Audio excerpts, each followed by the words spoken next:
pagsamba ay tanging sa ating pinakamamahal na Panginoon Jesus po lamang. Amen. Nagbibigay galang po ako, dubling kagalang-galang sa ating mahal na pastor. Praise the Lord, hallelujah. At ganoon din po sa ating beloved mahal na pastora. Thank you po, mahal na mga kapatid, praise God. Alam niyo po mga kapatid, nakilala ko po ang mahal na Panginoon year 1976. Natagpuan po ako ng mahal na pastor, mahal na pastora sa isang restaurant. Ako isang kusinera po. Praise God, hallelujah. Alam niyo po, nung pumasok sila doon sa restaurant, nakita ko po na mayroon silang dalang Bible. Kasi po, ako, nang nandun pa po ako sa probinsya, ang mga magulang ko po ay United Pentecost. Kaya po, alam ko na Biblia yung hawak ng mahal na pastor, mahal na pastora.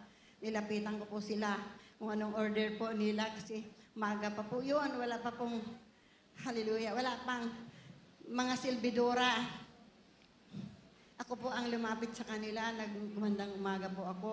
Sabi ko, pastor po kayo, ganun po ang ano po sa kanila. Kasi po sa Trinitarian, ganun po ang walang galang pong ano, hindi katulad po talaga dito na tinuturoan tayong gumalang. Kaya ang tanong ko po sa kanila, pastor po kayo, hindi ko po nga tinanong ko anong order. Ang sinabi ko kagad, pastor po kayo at pastora. Ang sagot ni Mahal Pastor, sweetheart, kaluluwa ito. Salamat, praise the Lord.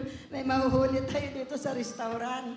So, alam niyo po, sabi ng Mahal Pastor, isang order na puto, isang order na ulam. Hindi ko na lang po babanggitin. Dahil nung araw po, pwede pa po sila kumain ng ganon. Naisip ko, sabi ko, bakit isang puto lang at saka isang order na ulam? Alam niyo po mga kapatid, talagang naisip ko, sabi ko, ang mga tunay na mga ngaral ay talagang nagtitiis sa kahirapan. Alam niyo po ang ginawa ko. Dinubli ko po yung, imbis isa lang po, ginawa kong dalawa. At isang cup sila na in-order nilang ulam. Praise the Lord. Ang sabi po ng mahal pastora, sweetheart, wala tayo ibabayad dyan. Sabi ko, wala pong problema. Sabi ko nang gano'n. So, kinain po nila yon. Habang kumakain sila, kinakausap nila ako. Sabi niya, pwede ka bang isama namin sa hindi matatawag na church, kundi bahay lang. Sa dako, mga kapatid, sa Orduha. Praise the Lord. Sabi ko, opo. Dumating yung may-ari ng restaurant. Dahil sino sila? Dahil parang ang ganda-ganda ng babae, sabi gano'n. At saka yung laki, sino ba sila? Kamag-anak mo? Sabi ko, hindi po. Pastor po sila at pastora. Sabi niya, parang natatouch ako sa mga pinag-usapan niyo. Sabi ni Mahal Pastor, Mrs., pwede namin siyang sunduin sa Sunday. Sasama namin doon pagsamba. Sabi ng amo ko, brother, pinakamaraming order araw ng linggo. Ang sagot ng Mahal Pastor, wag po kayong mag-alala. Babayaran ko kung magkaano ang bayad ninyo sa maghapon pag araw ng linggo. Sabi ng may-ari, o sige po, sige, papayagan ko siya. Pastor, tuwang-tuwa, Mahal Pastor. So, Sabado po yon na pumunta sila. Kinabukasan linggo, talagang sinundo po nila ako mga kapatid. Praise God, hallelujah. Ang kasuotan ko pa walang kabanalan, hallelujah. Dahil sa Trinitarian po, pwedeng magsamba na walang kabanalan. Hallelujah. Ngunit alam niyo po mga kapatid, kinakabahan ako talaga. Sinama nila ako, malayo pa ang bahay na pinagdadaosan mga kapatid ng gawain. Naririnig ko napakaraming umaawit. Praise the Lord, hallelujah. Yes, hallelujah. Tapos po, mga inaawit nila, kasama na doon, Sister Lily Leonor. Sabi ko, alam ko yung mga awit nila. Sabi ko doon kay Sister Lily lang po ang tawag. Malapit na po, sabi niya, medyo malayo pa. Naririnig kong awitan, sabi niya, alam mo yung mga awit? Upo. So, bilis kaming lumakad. Alam niyo po mga kapatid, pagdating ko doon, ilan-ilan lang. Ang mga beloved children, maliliit pa po sila. Sister Lily, mayroon ibang kapatiran doon. Sister Dinang, yung may-ari ng tahanan na yun. Alam niyo po mga kapatid, pagdating ng mahal pastora, lumuhod sila kaagad.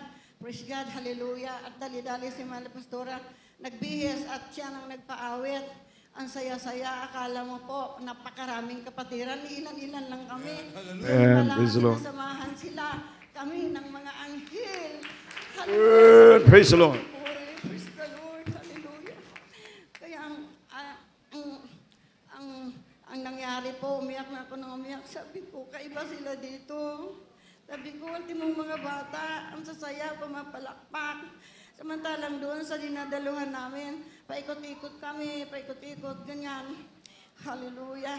Kaya po, nung matapos na po, sabi na mahal pastor, ay hatid ka namin sa restaurant. Huwag na lang po, sabi ko na gano'n. Alam nyo mga kapatid, praise God, hallelujah, napakahaba ng aking patutuo dahil maraming himala at pagpapala ang aking nasaksihan sa gawain ito. Praise God, hallelujah. Ang mahal na pastor, mahal na pastora, tunay po talaga nasugod sila ng Diyos. Amen. Praise the Lord. Kakainin na lang nila mga kapatid, ibibigay pa sa mga kapatiran. So nagpa-offering po sila noon. Alam niyo ba mga kapatid, 20 pesos lang yung koleksyon, yung offering kasi ilan-ilan lang, mga bata, mga iba. Sabi mahal pastor, si Tard, bago mag-uwian, ibili ng tinapay para makakain ang mga kapatiran na uuwi. Sa isip-isip ko lang, mahal na Panginoon, anong iuwi nila sa bahay, baka wala silang pagkain doon. Alam niyo po mga kapatid, isinama ko yung isang nag-aalaga sa mga beloved children. Sabi ko kay mahal na pastora, kung sinong available dyan, isasama ko sa restaurant. Bakit mahal? Basta mayroon akong ipapadala sa inyo. So isinama Sister Judith, Mahait. Kung sino nakakakilala po dito, iyon ang unang nag-alaga sa beloved children. So alam niyo po, ang ginawa ko, pagdating ko doon, ang sabi ng amo ko, lutuan mo sila ng pagkain, nasaan na sila? Sabi ko, andun po sa church nila. Sabi ko, ate, magluluto ako ng ipapadala ko. Sabi ko, ito yaya ng mga bata, mga anak nila po. O sige, sabi niya, damihan mo, sabi nga ganun. Praise the Lord. Talagang, hallelujah. Talagang totoo, mga kapatid ng ating minamahal, ginagalang na mahal pastor. Hallelujah. At ganito po yung mga kapatid, nagkaroon, naging worker ako po dito, panandalian lang po. Naging labandera, naging kusinira, tulong-tulong po kay Sister Ising dyan, pagluluto, ganyan. Umabot lang po ako ng 2 years. Sinundo na po ako ng beloved ko. Kasi may anak po akong 3. Sabi niya, sinong magbabantay sa mga bata? Sabi ko, dito na ako, gusto ko dito. Alam niyo po, yung isa kong anak, yung si Joey Malapaho, namatay yun at age of 26 years old. Sabi niya sa akin, wag tayo dito, wag ganitong pagkain, sa bahay, manok tayo doon, tsaka baboy. Sabi nga, o sige, pag sinundo kayo ng tatay niyo, sumama kayo, ako dito lang.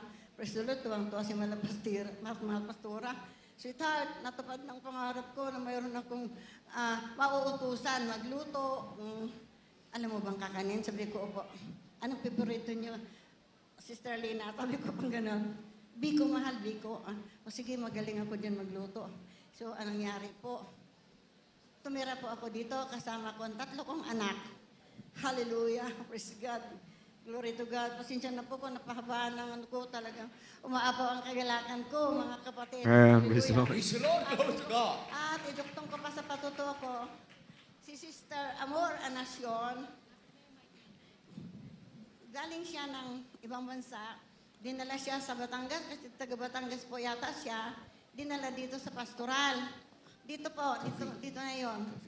Ngayon, ang sabi, ay mahal pastora, kapatid, ikaw ang magbabantay niyan. Sabi ko, bakit dinala dito yung patay? Sabi kong gano'n, ba't na lang hindi nila ilibing? Ba't dito pa? Sabi kong gano'n, mga kapatid. Sabi niya, mag-release ka ng pananampalataya. Huwag kang mag-doubt na hindi yan mabubuhay. Mabubuhay yan, makiisa lang kayo. Alam mo, Amen. Praise the Lord. ilan-ilan lang din kami. Siguro wala pa kaming 30. Mayroon na. Sabi ni Mahal Pastor, puri-puri. Lakasan ang pagpupuri. Alam niyo po, mga kapatid, ang aming bubungan, mga ano yun, tagpi-tagpi lang po na para lang hindi kami maulanan. Bukod yung nandun sa Ordua, dito dinanas po na walang makuhang atip na katulad nito. Alam niyo po, mga kapatid, sabi ko, Sister Lina, kailan pa ito ililihan? Patay na talaga. Hinawakan ko yung kamay niya, kulay violet siya. Sabi ni Mahal Pastora, Mahal, magpuri ka, magpuri dyan. Gusto kong may kasama kasi sabi ko, naintakutan ako, baka bumangon. Sabi ko gano'n. Sino gusto mong maging kasama? Sabi ko, si Sister May. Si May, Milan yata apelyido niyan. Dalawa na kami. Alam niyo, mga kapatid, puri kami ng puri. Halos ilipad niya ang bubungan. Alam niyo, mga kapatid, pagdating ng alas 3, sabi niya, I want water. Sabi ko kay Sister May, Sister May, punta mo si Mahal Pastora. Sabi mo, nanghingi yung patay ng tubig. Takbo naman yung isa. Sabi niya, Ma, Amen. Praise the Lord.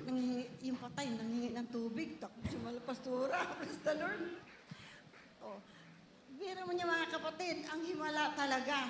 Hindi. Amen. Praise the Lord. Mabubuhay pa yun. Maitim na siya, matigas siya. Praise the Lord. Tapos, ang sabi ni Mahal Pastora, bigyan ng tubig, kalahating baso lang para wag mabigla. Alam niyo po, mga kapatid, sabi niya, I want some more.